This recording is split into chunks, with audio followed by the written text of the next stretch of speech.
ఏ ఊరు? కుక్కునూరు. మీకు చంద్రబాబు నాయుడు గారు ఇచ్చిన డబ్బులు పడ్డాయి? ఆర్ఎన్ఆర్ ప్యాకేజ్ ఎంత పడ్డాయి? 6,36,000. మా అబ్బాయి నాగరాజు 6,30 అబ్బాయి కూడా పడ్డాయి. ఓకే. గోదావరి వచ్చిన సంవత్సరం అంటే మా ముచ్చటి నాగులు గారు వచ్చి అక్కడికి సామాన్లు తీసుకెళ్ళారు.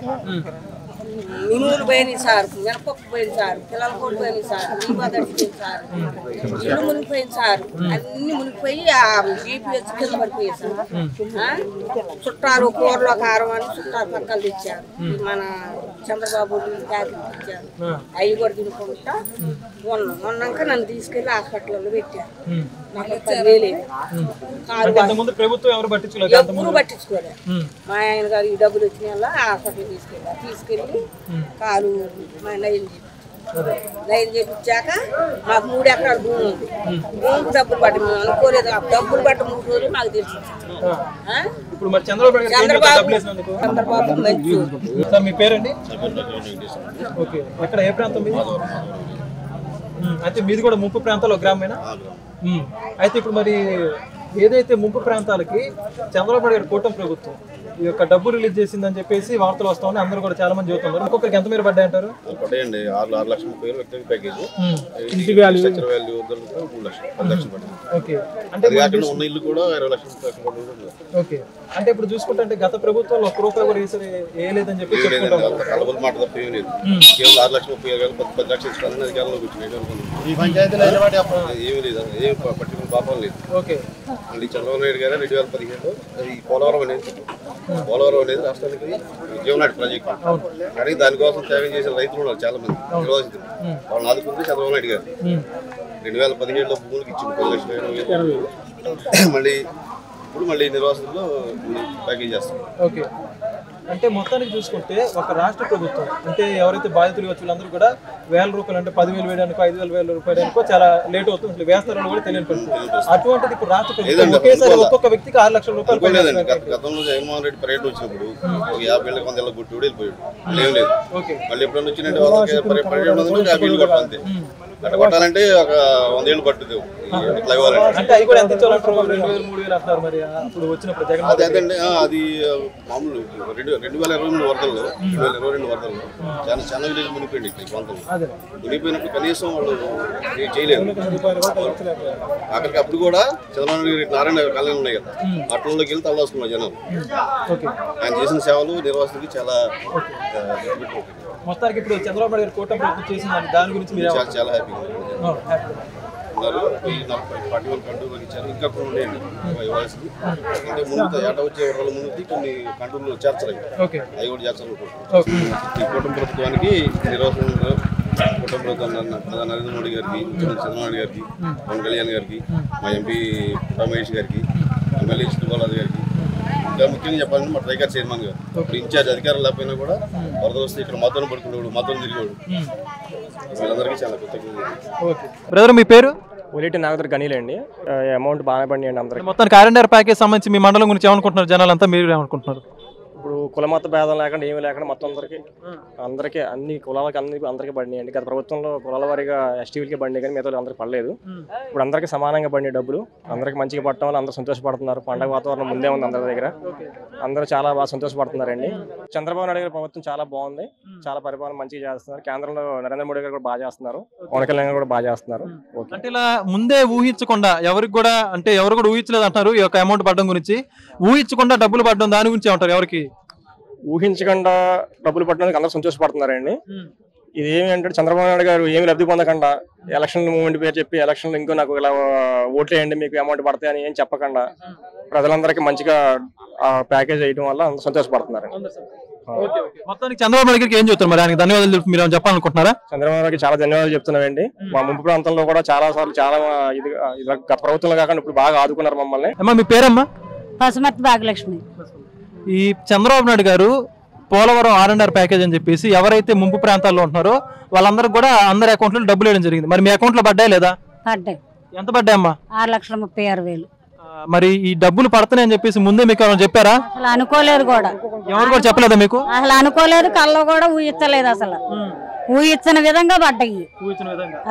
ఇప్పుడు అంటే ప్రభుత్వాలు సాధారణంగా అకౌంట్లలో 1000-2000 అట్లా వేయడమే అరుదు. అటువంటిది 6,30,000 రూపాయలు అందరి అకౌంట్లో ఈ విధంగా వేయడం ఏ విధంగా అనిపిస్తుంది మీకు? చాలా ఆనందంగా ఉంది. మేము పేదవాళ్ళం, బాగా కటిక పేదవాళ్ళం. 3 అబ్బాయిలు మాకు. ఒక అబ్బాయి మధ్యకాలంలో చనిపోయాడు 2010లో. అప్పుడు గవర్నమెంట్ వాళ్ళు 5 లక్షలు ఒక జాబు, హోంగార్డ్ జాబ్ ఇచ్చారు. పొలం ఇస్తానన్నారు, పొలం ఇవ్వలేదు. మధ్యకాలంలో జాబ్ తీసారు. గవర్నమెంట్ పెన్షన్ లేదు, ఏమీ లేదు. మాకేంటి బతుకు తెరువు అని ఆధారం అనుకుంటున్నాం. అనుకోని విధంగా ఇప్పుడు డబ్బులు పడ్డాయి. అది అంటే ఇప్పుడు మరి చంద్రబాబు నాయుడు గారు ఈ విధంగా ఈ యొక్క ప్యాకేజ్ డబ్బులు వేయడం కానీ ఇవన్నీ కూడా ఎవరికి చెప్పకుండా వేశారు. గత ప్రభుత్వం ఎవరైతే ఉన్నారో వాళ్ళు 10 లక్షలు ఇస్తానని చెప్పేసి ఆ విధంగా ఎన్నికల్లో వాగ్దానాలు ఇవ్వడం జరిగింది. చెప్పి వాళ్ళు చేయలేదు. దాని గురించి ఏమంటారు? దాని గురించి చాలా బాధాకరంగా ఉంది.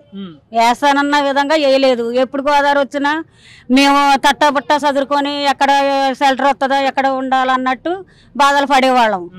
ఇప్పుడు మాకు చాలా ఆనందంగా ఉంది. అంటే మీ గురించి గతంలో ఎవరు పట్టించుకోలేదు? ఈ విధంగా పట్టించుకోలేదు. అది మరి అంటే ఇప్పుడు చంద్రబాబు నాయుడు గారు డబ్బులు వేయడం గురించి ఆయనకి మీరేం చెప్పాలనుకుంటున్నారు? చాలా ధన్యవాదాలు తెలియపరుస్తున్నాం. ఏ ప్రాంతం ఇది? అంటే పోలవరం ముంపు ప్రాంతాల్లో మీరు 41 కాంటూర్లోనే ఉంది.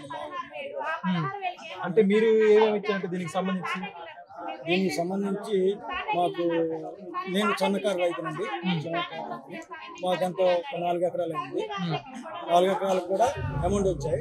ఎంత వస్తాయా అని అంటే అవార్డు చేసేటప్పుడు వాళ్ళు సెంట్రల్ గవర్నమెంట్ కూడా జీవో ప్రకారంగా 10,50 చేశారండి.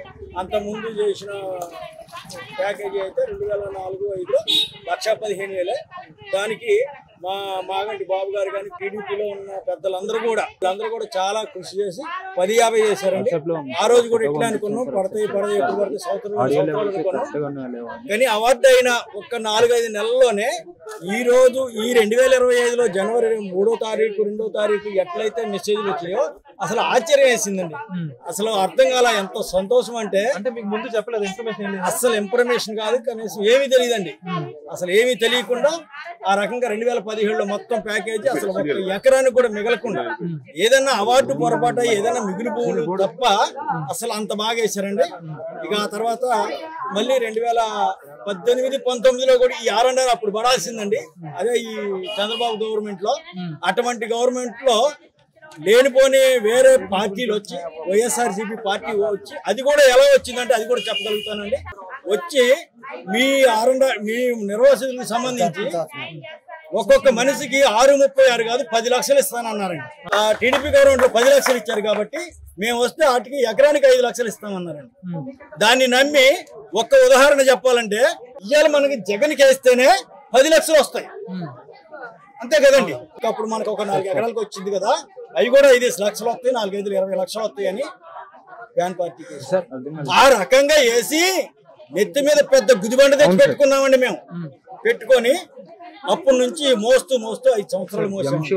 5 సంవత్సరాలు మోసిన ఫలితం ఏంటంటే మాకు ఈ ఎప్పుడైనా ఈ R&R ప్యాకేజీకి జిరాక్స్ లీటాకి కనీసం నెలలో 2 సార్లు అండి జిరాక్సులు ఆ పేరు ఈ పేరు చెప్పి ఆ రకంగా ఇప్పుడు దాకా మోసి 2024 వచ్చిన ఎన్నికల్లో తోటి స్నేహితులు కాదు అందరూ సహకరించి ఏ రకంగా అయితే ఎత్తుకున్నామో ఆ రకంగా కింది పాతాల్లో దొక్కాము. కిందకు దొక్కాం. కిందకు దొక్కి 6 నెలలు కాకముందు అసలు కనీసం ఒక జిరాక్స్ కాదు, అసలు ఇన్ఫర్మేషన్ కూడా లేదు పోలవరం సంబంధించి.